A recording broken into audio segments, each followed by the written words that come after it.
35th anniversary of Sonic the Hedgehog came and went, and really no new information has been provided on the next mainline Sonic the Hedgehog entry. Personally, I wasn't bothered by this because I thought the celebratory livestream was really fun and a really humble, down-to-earth, low-key way of celebrating one of gaming's most iconic franchises. And also, if Sega isn't ready to share any new information, then they just aren't ready and we shouldn't be in the habit of rushing them. Besides, there's a silver lining because there is a future event happening this year called Club Chaos, where the Crossroads Finals will be held. And many people are speculating that in this event, that is where the next mainline game is going to have a official announcement, akin to kind of how Mania and Forces had their respective announcements back at the San Diego party in 2016, which was an absolute riot. Watch right here, right here.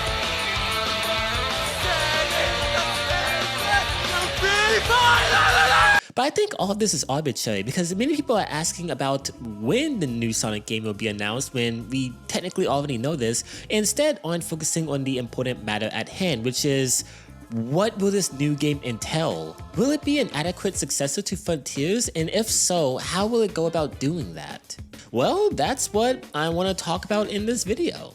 This is going to act as a personalized wish list of sorts, and I'm excited to get into it. But before we do, if you end up enjoying this video, please leave a like. It would really please the YouTube gods, and consider subscribing for more Sonic content like this one. That said, let's begin. Now, I think the best way to gauge what Sonic 2027 will look like from a structural standpoint is by looking at its predecessor, Sonic Frontiers. After all, Moyo Kishimoto and Takashi Iizuka have stated very similar sentiments in that Frontiers was essentially a global playtest, an open beta of sorts. A game that's pitching the idea of a definitive open world Sonic game rather than just, well, being one. To be fair, this can be attributed to the game's production basically being a glorified indie production with how understaffed and how under-budgeted Sonic Team was at the time of its development. Fortunately, it looks like the next game won't have that same issue.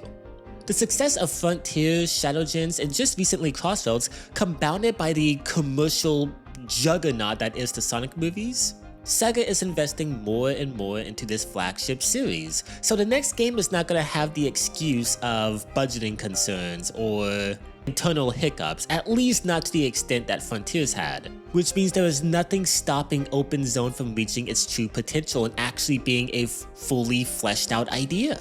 While the novelty of open movement kind of carried a lot of the fun element of Frontiers, let's be honest, the game was designed horribly.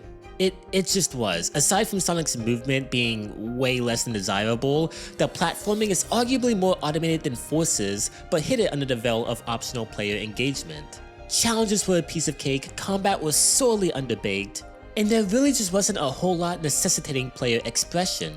And we'll talk about it much more, but presentation has a lot to do with this, as Frontiers, the entire time you're playing it, just feels fan-made. It feels like you're playing a tech demo, because a lot of the islands are just essentially asset packs.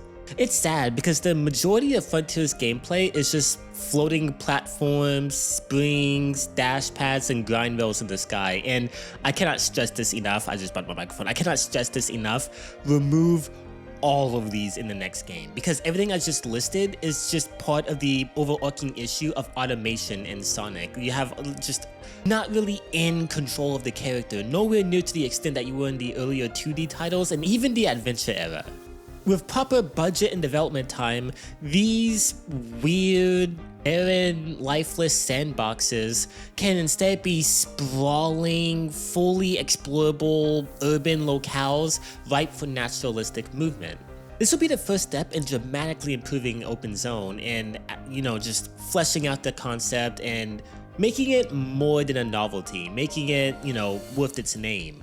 Because that's really the best way I can sum up Frontiers. The entire thing is a novelty if it's not just like I said earlier, a pitch. An idea for a good game. And guys, I am tired of ideas. I just want that theoretical good game that we've been waiting for the last, like 10, 15 years? To say we haven't gotten decent showings recently. I mean, Shadowgens was incredible, Superstars was pretty decent, and of course there's stuff like Sonic Generations and Mania, like those are all fine. But none of those were necessarily an evolution of what we're used to, okay? We're still waiting for like that grand polished evolution. Frontiers was kind of the start of that journey, but again, it was playing around with the notion of evolving the franchise instead of, well, just actually doing it. And I cannot stress this next thing enough: fix cyberspace. Probably the most egregious thing about the Frontiers experience was cyberspace. These play horribly. They are designed horribly. Sonic is as stiff as cardboard. They last under a minute, there's no real challenge, they suffer all of the same automation issues as Open Zone. These are a complete drag. And remember, I want to preface this, I actually like Frontiers. Like, I know I've been very harsh on it in this video, so I guess this is a good time to remind everyone that I don't necessarily hate the game, but I do hate cyberspace. These, like, brought the game down dramatically for me. These were an insult, because a lot of people don't realize how important cyberspace is from a conceptual standpoint. These are meant to be the bridge between eras. This is meant to kind of please the, like, these are meant to scratch that traditional linear itch that you know, the older games were built off of that's missing with Open Zone. It's kind of meant for us to have our cake and eat it too. If they play horribly, well, I don't want that cake. That's a nasty ass cake. I don't want it. You can keep it.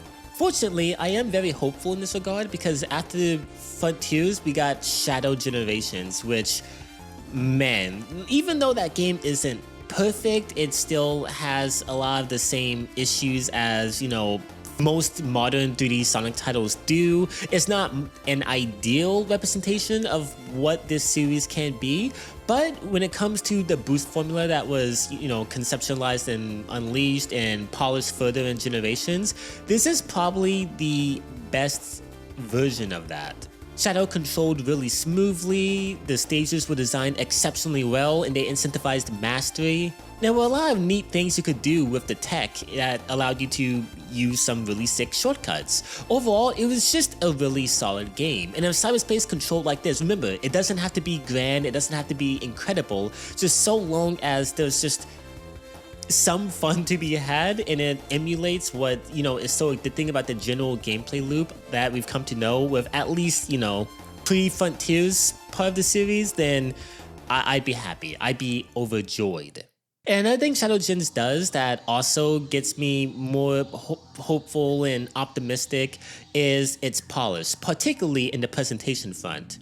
The cutscene choreography is incredibly fluid, animations are really nice, there are some really cool sequences and set pieces like mid-stage. Bosses have a nice degree of spectacle to them, the music is fine. And the voice direction was actually decent when it came to the English cast, which is something I cannot say for the last 10 years of Sonic games. Now, all of this stands in stark contrast to Frontiers, which I already talked briefly about the presentation, but again, I'm just really sorry to Frontiers fans. I know this is a very hard video for you to watch, but I'm just being brutally honest.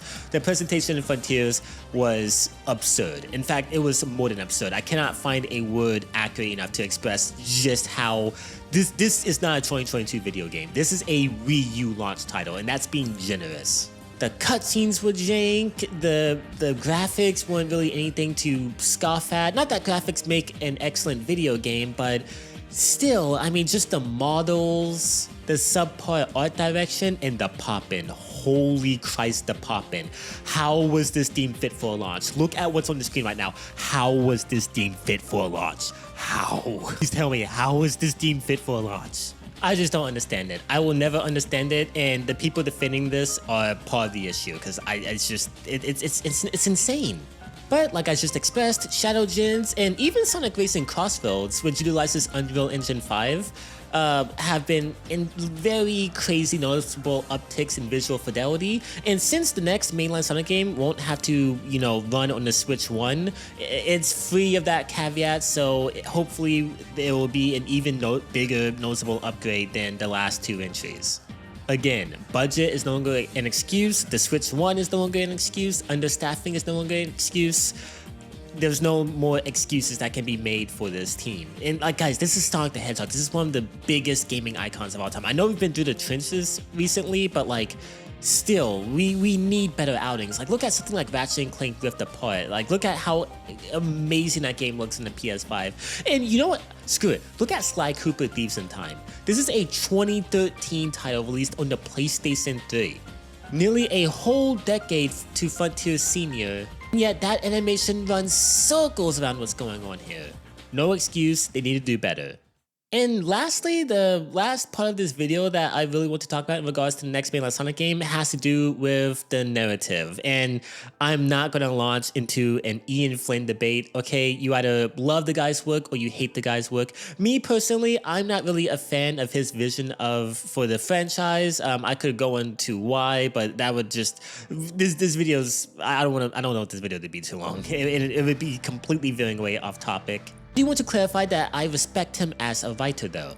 But love him or hate him, he is here to stay, so all of this is minute. What I really want to argue for is multiple things concerning how the writing is handled, and my proposal that I think would satisfy both sides of the fence is just for Sega to please expand your writing team. Instead of it being a one-man show, bring in other IDW writers like Evan Stanley or especially Daniel Barnes, and I was especially impressed with his Scrap Brain Island arc. That way they can kind of feed each other's best ideas and temper each other's worst ideas like, you know, a writing team is supposed to do. And now this last suggestion is going to get me cooked by Sonic Twitter and probably a few of you in the comments because I know people have really demonized character mandates for a reason, but guys, please enforce tighter character mandates.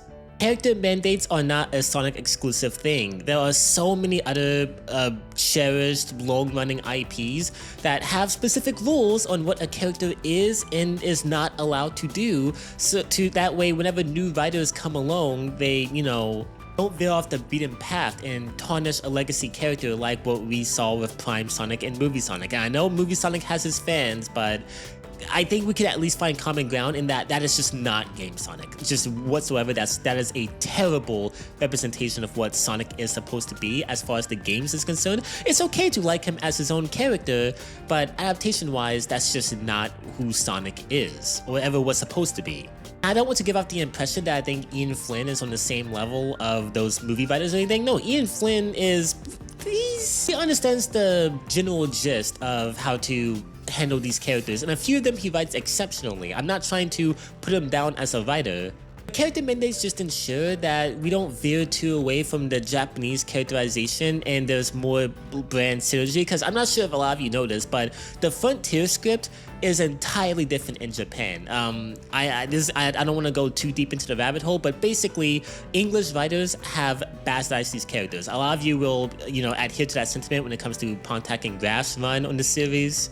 But meanwhile, in Japan, a lot of the Japanese staff understand how atrocious those scripts were and how out of character everyone was, and so the dubs are a lot more faithful to who those characters intrinsically are. And over there in Japan, there have been no characterization issues, at least not to the extent as there have been in the US, because a lot of people over there kind of, you know, get it. Legacy Sonic is still mostly intact over there. And so when Moyo Kishimoto got hold of Ian Flynn's script for Frontiers, he read it and was like, yeah, no, this does not compute. I don't know what's going on here. And so he personally spearheaded the dub version of that game. Now, there are issues with the dub. I'm not trying to say it's like an improved version of the script. I think both scripts are not great for incredibly different reasons.